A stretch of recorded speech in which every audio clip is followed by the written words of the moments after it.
2 ಎಕರೆ general property ನೋಡಿ.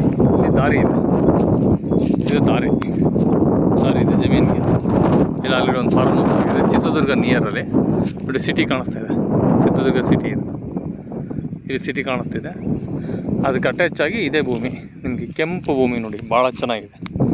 Red soil 3 ಎಕರೆ ಬರುತ್ತೆ. ಇದರಲ್ಲಿ 2 ಎಕರೆ ಬೇಕಾ 2 ಎಕರೆ ತೊಗೊಬೋದು, 3 ಎಕರೆ ಬೇಕಾ 3 ಎಕರೆ ತೊಗೊಬೋದು. ಆದರೆ 3 ಎಕರೆ ತೊಗೊಳೋದ್ರಿಂದ ಬೆನಿಫಿಟ್ ಇದೆ ನೋಡಿ. ರೆಡ್ ಸಾಯಿಲು ಜನರಲ್ ಕೆಂಪು ಭೂಮಿ ಎಷ್ಟು ಚೆನ್ನಾಗಿದೆ ನೋಡಿ. ಭೂಮಿ ನೋಡಿ ಕಾಣಿಸ್ತಿದೆಯಾ, ಭೂಮಿ ನೋಡಿ ಕಲರ್ ಕೆಂಪು.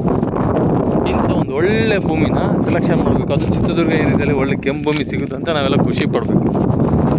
ಅದರಲ್ಲಿ ಸಮತಟ್ಟವಾದಂಥ ಭೂಮಿ, ಈ ಗಿಡಗಳೆಲ್ಲ ಬೆಳೆದಿದೆ. ಇದನ್ನೆಲ್ಲ ಕ್ಲೀನ್ ಮಾಡಿಸ್ಕೊಂಡ್ರೆ ಭೂಮಿಯ ಒಂದು ಕಲರ್ ಇನ್ನೂ ಭಾಳ ಚೆನ್ನಾಗಿರುತ್ತೆ. ಒಳ್ಳೆ ಒಂದು ಪ್ಲ್ಯಾಂಟೇಷನ್, ಒಂದು ಫಾರ್ಮ್ ಹೌಸ್ ಮಾಡೋರಿಗೆ ಚಿತ್ರದುರ್ಗ ನಿಯರಲ್ಲಿ ಜನರಲ್ ಪ್ರಾಪರ್ಟಿ ಒಳ್ಳೆ ಹೈಟಲ್ಲಿದೆ. ಒಳ್ಳೆ ವ್ಯೂಸು, ಒಳ್ಳೆ ಗಾಳಿ ಬರುತ್ತೆ.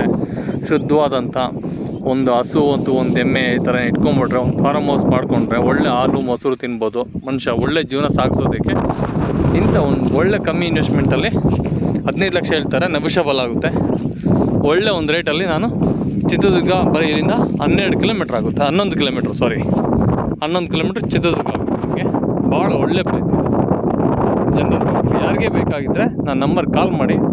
ಎಲ್ಲರಿಗೂ ಜೈ ಹಿಂದ್ ಜೈ ಭಾರತ್.